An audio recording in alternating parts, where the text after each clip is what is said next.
Hi, and welcome to the R2RB Indie Artist Podcast Series. And today, my guest is Chuck W. Chapman. And thank you so much for joining me. And Chuck Chapman is a singer, songwriter, guitarist from Greensville, South Carolina. He plays a brand of rock and roll that has hints of the 70s, 80s, and 90s. Chuck is also a published horror author and actor. And I can't wait to ask you about that. Hey, Chuck, thank you so much for being my guest and taking time out of your busy schedule. How are you? Doing great. Thank you so much for having me. Oh, my pleasure. And I like to ask two questions to get us warmed up. You could have one superpower. Which one would you want and why? Teleportation. Okay. And the why is so if I wanted to play in LA tomorrow, I could just and be there. Or Delaware. If I wanted, you said, hey, come play Delaware tonight. I just boom, and I'm there and we're having a good time. I like that. And there's a lot of great venues here in Delaware. You'll have to come visit and play here for sure. Yeah. Okay. Where is one place in the world you would like to visit? I've always thought Japan would be really cool. And mainly just because the early rock albums that I bought were Cheap Tricks, live at Budokan, and the Runaways. More on the Runaways later, I'm sure. But the Runaways live in Japan. And then, of course, Kiss, being a huge Kiss fan, they were huge in Japan. So it just seems like they really embraced the American rock and roll style. And it's just such a different culture that I just think it would be really cool. Yeah, I agree. Yeah, absolutely. I would go with that one. All right. So when you're not doing music, what are you doing?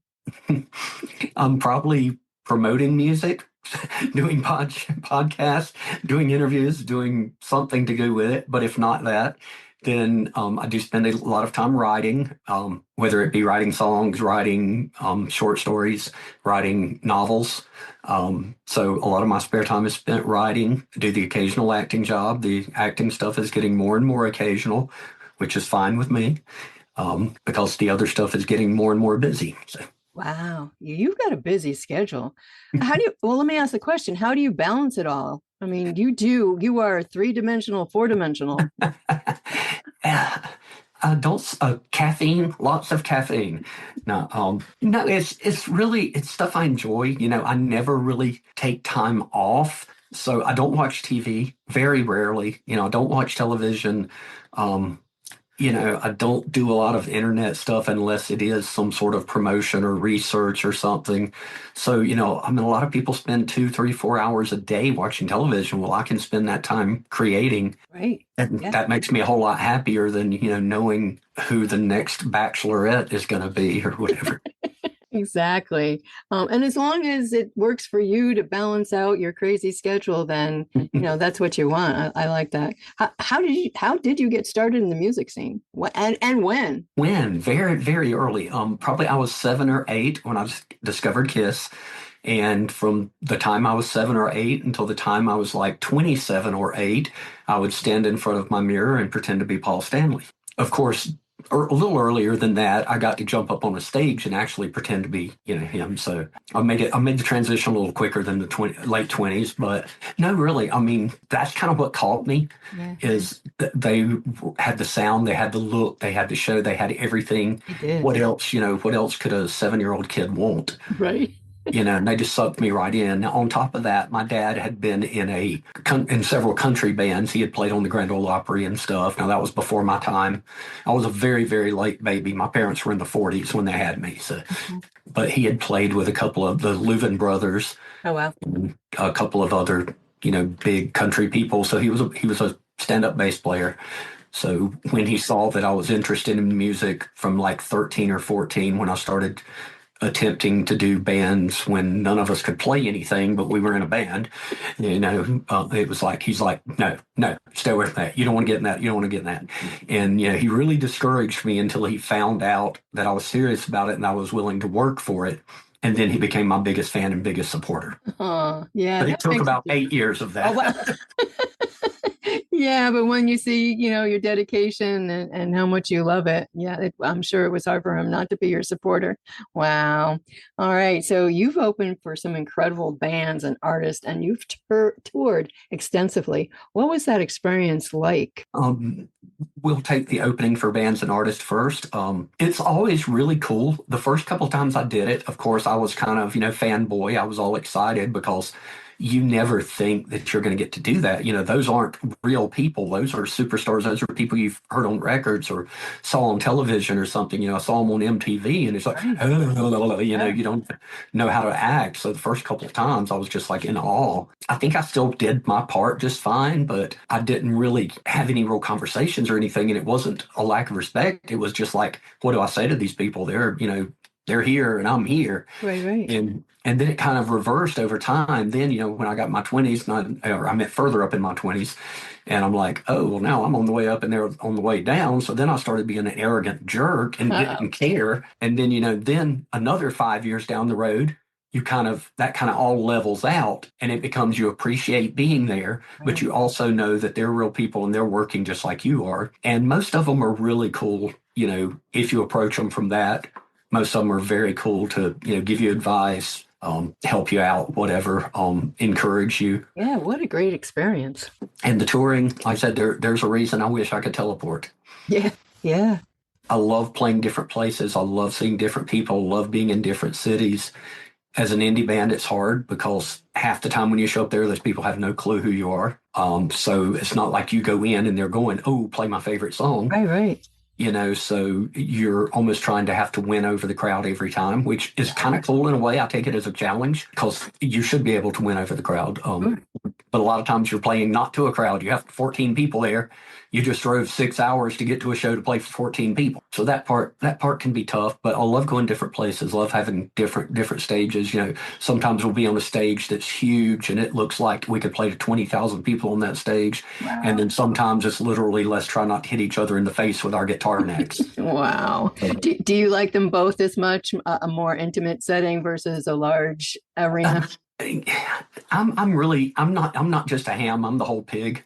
So the bigger the arena, the better to me, so, but at the same point, I do like being able to make that eye to eye contact, but I like having enough room that I can move and put on a real show and, see people up front without having to push their fork away so they're not feeding me when they're trying to eat their whatever they're trying to eat. Oh my gosh. And you've been across the United States touring, right?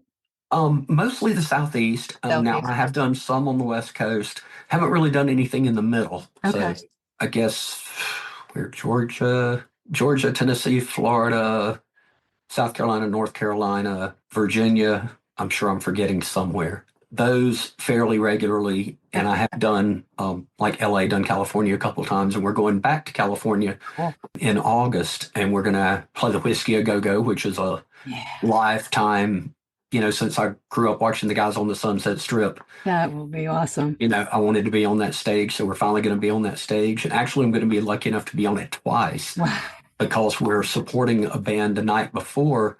A friend of ours from New Zealand was playing the night before, and it was so weird. It's just this karma thing because we didn't know that he was playing on the 6th. He didn't know that we were playing on the 7th. That's so cool. He saw that we posted we were playing on the 7th, and he reached out and said, hey, I'm playing on the 6th. Do you guys have anybody that would be willing to be my band? Because he's coming from New Zealand, so he's not bringing a full band. And we're like, yeah, we're there anyway, So we're going to get to play behind him. We're learning his set. Awesome. And strangely enough, our lead guitar player is not going to be able to go, so he's going to play lead for us on the 7th. Oh, so wow. It works out really, really well. Oh, that is going to be 2 great shows. It'll be fun. And then I've got a festival gig on Saturday. We're doing an outdoor festival that I've done a couple of times. So it's gonna be great. So at least playing LA area 3 times in 4 days and possibly a 4th time. That's awesome. That's great. Does it take a toll on you though? Does the touring, being in someplace all the time other than home? It can when it's a lot and a lot of travel between. And unfortunately for indie bands, it is. And it's not like we get to travel in the luxury of a, air conditioned Silver Eagle or anything. We're piling ourselves, well, not, to LA, we're flying, of course, but when we're around here, we've had shows where we've literally played on a Friday, finished up at 2 a.m., jumped in the van, drove 7 hours. That's dedication. To play on a Saturday. That's your dedication. That's your passion. I mean, that's it in a nutshell, being able to pack it all up and just go. But that's when it does wear on you. Yeah. So that's when the teleportation would come in very handy. And we all have real jobs. We all have to have real jobs. Yeah, because it's not like this. This doesn't pay the rent. It is not. Being an indie artist is not for the faint of heart. It's not now anyway. No, I don't it's know if it ever was, but 30 years ago or 25 years ago when I was doing it pretty much full time and opening for the big bands and all, it was a lot easier then because you got the same amount of money then that you got now, and the pool was a lot smaller back then. because Yeah. there were way fewer bands, regional type bands around then, or at least it felt like it, because that was pre-internet Right. and stuff. So we did the mailing list. People signed up and we made postcards. This is where we're playing the next 2 months. But that really, you seem to be able to build your following a lot faster that way. And like I said, it seemed like the fish were a little bigger and the pond was a lot smaller. Yeah, it's hard these days. I know the indie artists, you all work hard and trying to promote yourselves through all the social networks and the platforms and what have you. That's a full-time job. It is. It really is. It really is. Who are while we're speaking of bands, who are your members of your band? Okay, of course, me. I do the rhythm guitar, lead vocals, and so far I've written everything just because. Todd Duncan is my bass player. Todd does some backup vocals for me as well. Clark Bender is my lead guitarist, and Joseph Tanay is my drummer. And Joe has played with me off and on in different projects for probably 17 or 18 years. So he's really lost a lot of money playing music with me, but we've had a great time. We had a good time. That's what counts. Well, and there's certain people that you just work with so well. Right. And that's really what's, to me, it's always been more important of, do I like these guys than are they the best musicians in the world? Because I don't think it really matters. The average person doesn't really care how fast you can play or, how technical you are. They just want to have a good time.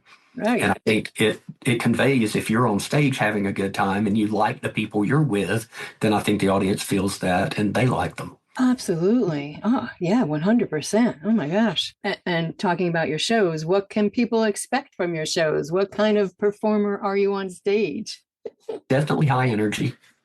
Definitely high energy. We move a lot. That's why I said when we're playing those places where we're elbow to elbow, it's really awkward and really hard. I like being able to, if you've seen the back of the new CD, I'm suspended 5 feet off the ground or whatever. And I know. just hoping that I don't break a hip when I land. Yeah.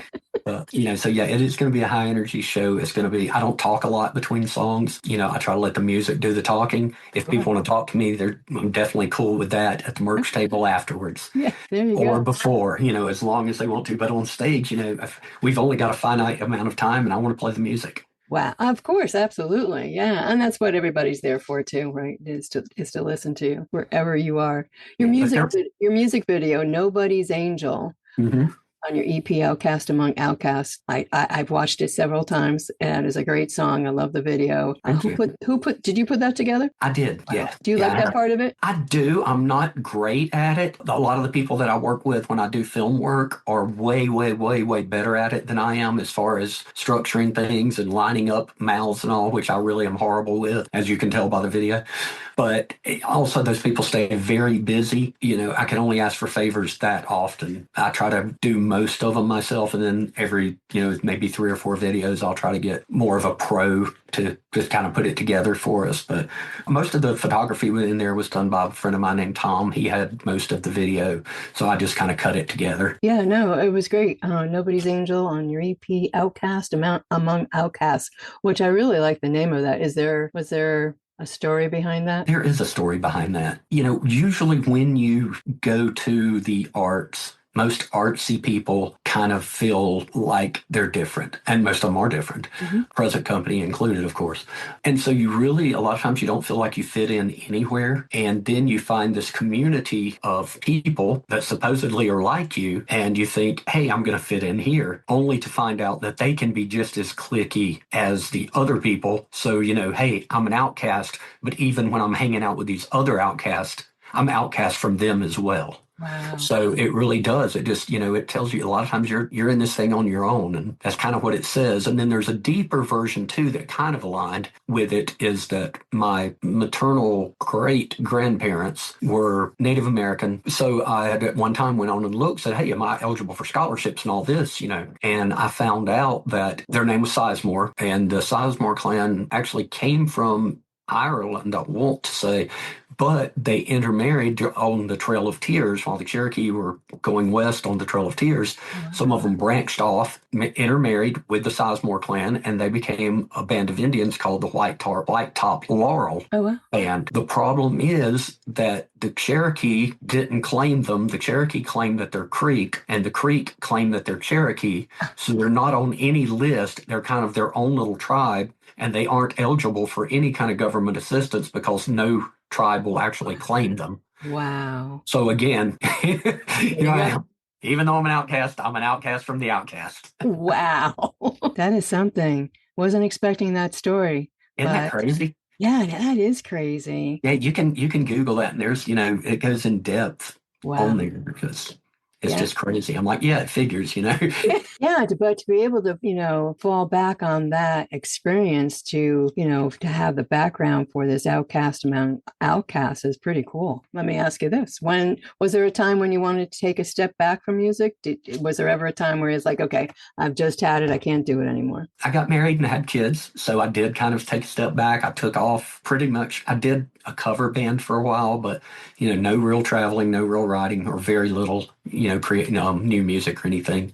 After that marriage was gone, after my kids were pretty much grown up, during COVID, I had some old material that I had recorded, I don't even remember, maybe 10 years earlier. And, I was just sitting here going through it, and I'm like, wow, this stuff isn't that far from being finished. So I just started playing around with it and remixing and adding some vocals and doing some stuff. And I said, I'm going to put, 4-song EP out. Maybe 10 of my friends will buy it. But I ended up selling a couple of hundred copies online, and had Bentley Records, an online, IO record label, contacted me, said, hey, we really like this song. Have you got more that you can send us? I sent them a few other things, and then they offered me a distribution deal. So when they did that, I'm like, wow, I guess I need to write more music and put a band together. Absolutely. Oh my gosh. So, yeah. And here you are. Here I am. I figure, it's like, okay, God gave me another opportunity, so I want to take advantage of that. Again, I know I have a finite time. I'm going to be 60 and before too long, and I'm not going to be jumping up because I will really break a hip. Not to say it can't happen this week anyway, but, Don't say that. Okay. I would find a way to play. I'm sure you would. I played a show with a broken wrist. I wasn't very good, but I was there. I showed up and I played. I have a question about your songwriting. You said that you do all the writing for your songs. Do you collaborate with anybody? Not really, but it's not from not wanting to or a stubborn point. It's the few times that I've tried, it just hasn't really worked. Okay. Stuff kind of comes to me. I tend to come up with things will hit me at like 3 a.m. or in the middle of the shower or driving down the street or whatever. I mean, I've written lyrics on the back of a McDonald's bag, you name it. So there's little stuff stuck everywhere. Now that the phone, I jump in the phone and make notes, so that helps. But yeah, I've got, lyrics or ideas, and, I'll even just have a little riff go through my head, and I'll throw up the recorder and, okay, remember this, whatever. I think most of the indie artists, when I ask them that question, that it's paper towel, boxes. Yeah, my recorder. It's always the most inopportune time. It's never like when you're sitting, or for me, it's not when I'm sitting down with a notebook going, hey, I think I'll write a song. I'm at a gas station. That's when the garbage gets done. It's when I'm not expecting anything. When, oh, wait a minute, this might work. Have you done writing from an early age, and was it lyrics, or did you write poetry? Were you writing passages for books ahead? I wrote the second book of Revelation. They didn't include it in the Bible. I tried. Actually, I did short stories and poems and stuff really as far back as I can remember. I know, honestly, I got in trouble one time. The only time I think I ever had my mother called to go to the school was they wanted you to write an essay, of what career you wanted when you grew up. And I think this was like 7th grade. And I wrote that I wanted to be a hitman. It was a joke. It wasn't, it was like, it was done very dark humorish, but they did not see the humor. You might want to get this kid checked out. He, wants to kill people. I don't want to kill anybody. Well, you said well, no, but I mean, for money, I would, but I was very misunderstood. Oh my goodness gracious. Well, I'm sure your mother it was not a proud moment, I'm sure. No, she got, believe it or not, she got me. It. She read and she's like, you can tell he's not serious with it. He's talking about having the dog lick the blood off his shoes. He's obviously not serious. Oh my goodness gracious. We don't have a vampire dog. What are you talking about? Oh my gosh. Well, talking about vampires, I have to find out. I want to find out about your horror stories, your movies, your acting. Where did that come from? I think, a lot of people think that's 3 different things. I kind of look at all of it as one big thing, just different ways of doing the same thing. To me, whether I'm writing a song, singing a song, acting a part, whether I've written it or someone else has written it, writing a short story, writing a book, to me, it's all just telling a story. Okay. And it's just different methods of telling a story. So I've always enjoyed telling a story, however you can do that. In fact, I think I was in 4th or 5th grade and I got, a little certificate on the last day of school when they give everybody, most likely to succeed, most likely to drop out by the 4th grade, whatever.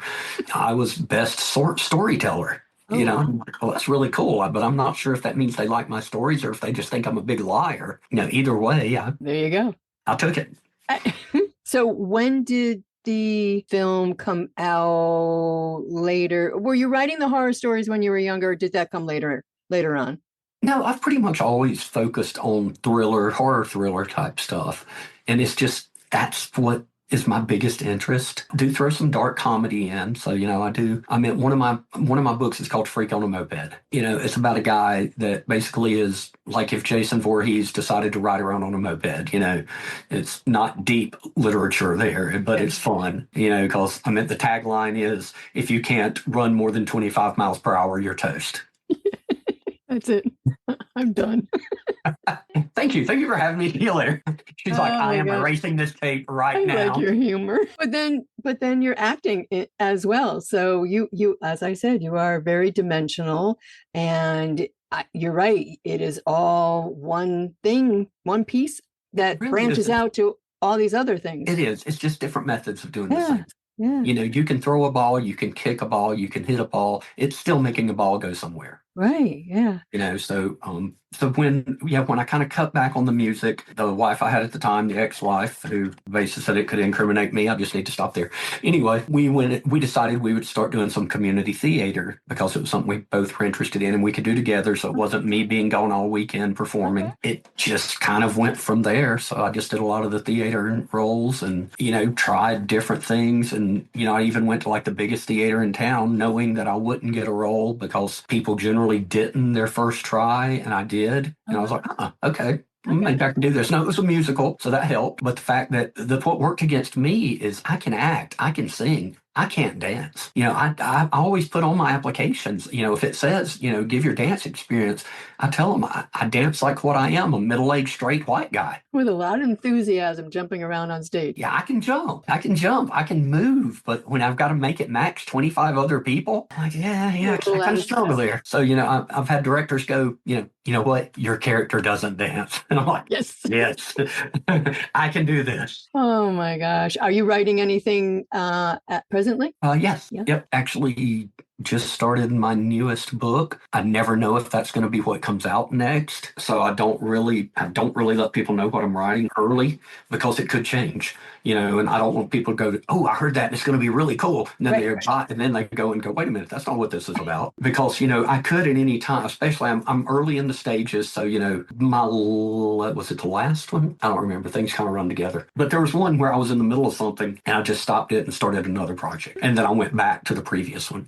because sometimes you just get something pop in your head and go, oh no, I want to do this now. Right. That doesn't mean the other thing was bad. It just means sometimes certain books take a lot of research, and then certain books, boom, you can just go, like my last book, I did almost no research for it because it was supernatural thriller. So it could do anything because it was my imagination. So I could make anything and it could be okay. Whereas, say, my first book, which was Family Man, which was, a historical fiction based on the Manson family murders, obviously I had to do a lot of research for that, because it was real. You had real people involved, even though I was telling it through the eyes of a fictional character. So it was a partially fictional narrative. It was still real events. Real people died. Real people are still in prison 50 years later because of it.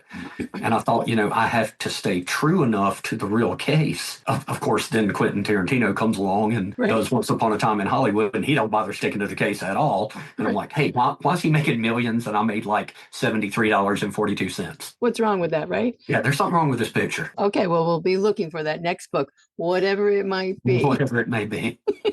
But yeah, I try to put out a new one every year. Cool. Now this year I do have 2 short stories coming out in 2 different anthologies. So one of which was written specifically for one of those anthologies. So that was pretty cool. Right. And it's coming out in July. The anthology is called Effigies and Incantations. And I think it has 17 authors. And it's coming out sometime in July, the end of July. We are going to be on the lookout for it. So I wrote a story especially for it. Very good.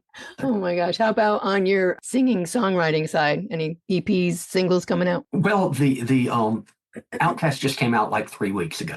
So it is brand new. I have pieces. I have lots of pieces of stuff. And that's usually the way the next album gets started. It's rare. It happens. It does happen that I'll get a song, I'll just hear something and boom, sit down and it's pretty much done. It used to happen more often because I used to not keep the schedule that I keep now. But now most of the time I'll have piece. I'll have like a chorus or a riff or something, but I've got to tumble it around for a while. And I'll either write it down or I'll record it or whatever and have it so that I can reference it.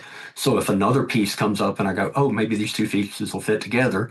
Or I can go, oh, I think this will work on with this other one. So there's pieces. There's probably pieces of 10 or 12 things that I would say there's a good chance 3 or 4 of them will end up on the next record. And then there's, 4 inches worth of lyrics from the past 35 years that at some point, some of those may show up. In fact, one of those showed up on this last record. The original bones of that song was written like almost 20 years ago. And it was when we were doing this record, I was thinking, I kind of like to do something different, kind of very sort of like the Kid Rock song Picture. Mm-hmm. For some reason, I was like, it'd be cool to do something like that. And when I was thinking that, I'm like, oh, I had the song, way, way back. I dug it out. I played it. And I'm like, yeah, I think this will work. And that's the one that I'm like, because I was thinking of like the Kid Rock Sheryl Crow thing. I'm like, this one would sound really good with a female duet. Ended up meeting Cherie Curry from the Runaways at a horror convention, Virginia, about 3 years ago. Oh, wow.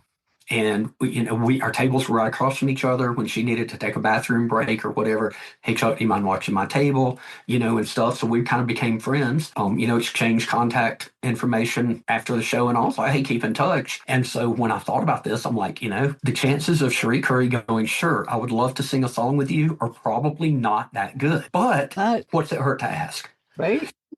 So, and it's not, and I told her when she gave me her number, I said, I will not abuse this, I promise. Because I'm sure there are people I thought it was really cool. She trusted me enough to do that. Yeah. So I don't think I'd even contacted her maybe once. I think maybe I'd sent her a message, hey, it was really great meeting you. Hopefully we get to do something again sometime or whatever. But then when this came up and I had this song and I'm like, I need a girl voice on this. And if I'm going to do this, I'm going to shoot for the stars. And if I don't, if she doesn't bite, if she's not interested, then I will find, a girl from a local band or something that might want to do it with me. But I reached out to Cherie. She's like, send me the song. I sent her the song. About 30 minutes later, she texted back and she goes, yeah, I'll do it. Oh my God. So, man, the stars lined up that night. So after I quit doing backflips, we started, wrote out the lyrics or typed out the lyrics, highlighted the parts that were hers, sent it to her, and just said, okay, send it to me when you're done. Oh my God. And that's what we did. So she recorded her part in LA where she lives. I recorded my part in South Carolina, of course. But what was really cool is I was playing a festival in Simi Valley last year, the same one that I'll be doing this year. I gave Cherie a call the week before and said, hey, I'm playing this festival out there. You know, if you get a chance, swing by. Again, not expecting anything. Sure. She goes, I'm coming. I'm like, okay. Well, Saturday morning, sure enough, I get a message for Cherie, and she goes, give me the address and I'll be there. She came out. It was only like half an hour from her house or something. She came out, hung out, and it was this huge surprise because nobody there knew who she was or that, you know, was any reason for her to be there. Right. You know, so nobody was expecting. And I told them, you know, hey, I was lucky enough to record this song, you know, with Cherie Curry, and, you know, I'm going to play it for you now. I'm like, but what's cool is she recorded hers out here. I recorded mine back home. I said, we've never got to sing the song together until now. Oh my gosh. And I introduced her and the place just went wild. And it was great. I mean, you know, Oh everybody went from sitting back going, yeah, this is pretty cool to right at the front of the stage. You know, so it was amazing. She did a That great is job. amazing. Of course. And it was one of the highlights of my music career. Oh my God. I mean, I've done tons of cool things. I've opened for, you know, Peter Frampton, Blue Oyster Cult, Holly Hatchet, tons of those people that, you know, were people I listened to growing up and I thought was great and was really fun. And I've had really cool people guest on my albums. I mean, you know, one of my friends from way back, Jimmy Stiff, who was lead guitar player in Jackal. Literally, we've known each other for 30 years. He lives 30 minutes from me. When I want to do this album, I'm like, hey, Jimmy, would you be willing to do a solo on my record? Sure, man. You know, so it was cool. We've known each other all that time. We had never played together. That is so cool. You know, so it is so awesome to have Jimmy on there. And, you know, Kevin Stewart Swain, not a household name, but the guy's incredible. He's one of the best, or one of the top 5 producers in Canada. We became friends actually through the He Drives at Night project. He plays with the band Thor, John Michael Thor, and I'd reached out. I'd known Thor, and I don't even remember how, probably over the years somehow. Right. And so when I was doing the movie, I shot John a message and said, hey, you know, I'm going to put a lot of music in this film. Would you be willing or able to put something in? And he's like, yeah, sure, I'll send you something. And he goes, you know, I got a couple of guys that play with me too that have side projects. Would you be willing to listen to their stuff? I'm like, heck yeah. Sure.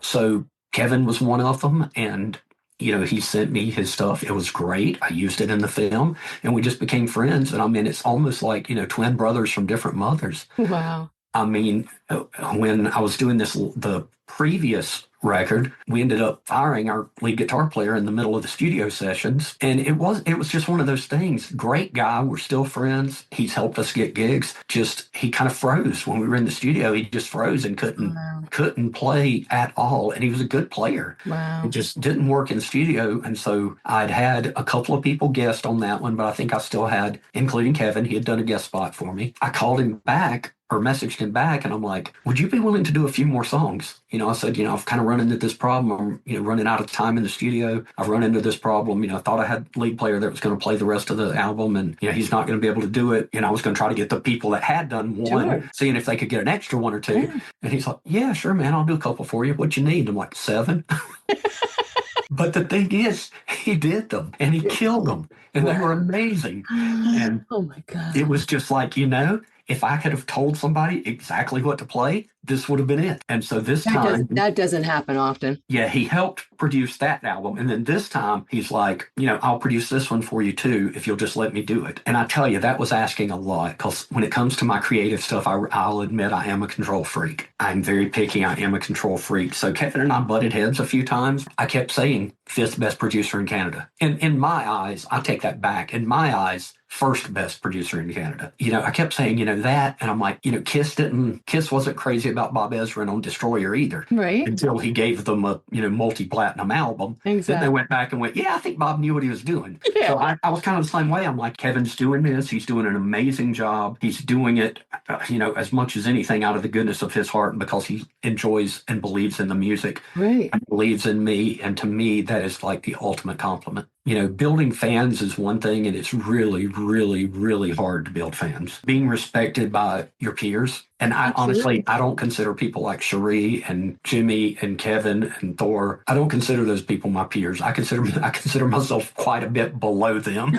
To me, I am not on their peer level. But people that do the same thing, people that I do respect their talent and their abilities, the fact that Kevin's willing to use tons of his time and hook me up with other people that have worked with huge name Right. people, and they're doing it as a favor to Kevin because they like him so much, and I'm getting some of that rub. That's amazing. It is. It really is, because I couldn't have produced anywhere near what I have without those guys. Without them, yeah. And Al Harlow, that was in Prism, he did the lead guitar on the same song that Cherie's singing on. So that song is star-studded. Take me out of it, and it's star-studded. It's fantastic.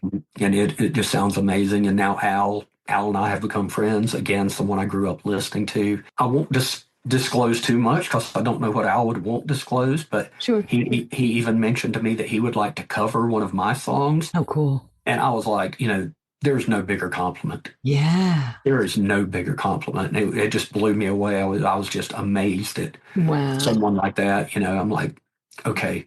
Humbling experience. When I've traveled 4.5 hours and I'm playing to 7 people, it helps to remember that Cherie Curry was willing to sing a song with you. That's right. Jimmy Stiff was willing to play lead guitar for you. Absolutely. Kevin Stewart Swain was willing to produce for you. Yep. Al freaking Harlow wants to record one of your songs.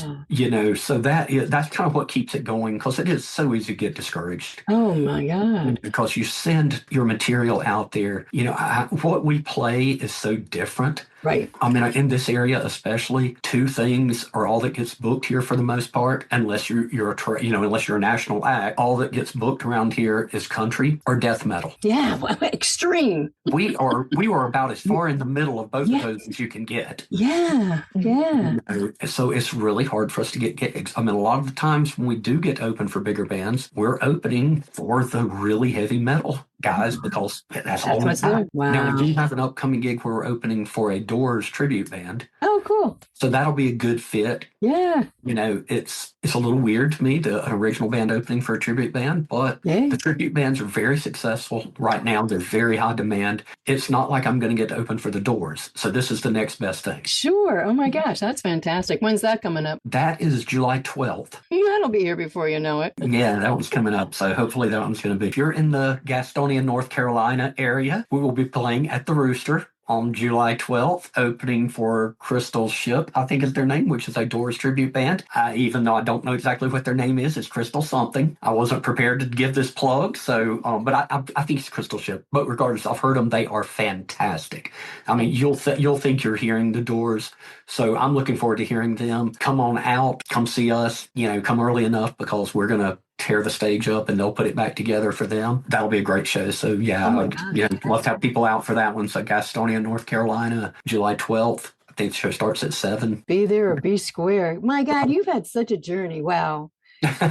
Seriously, between singing and the band and touring and writing and movies and acting.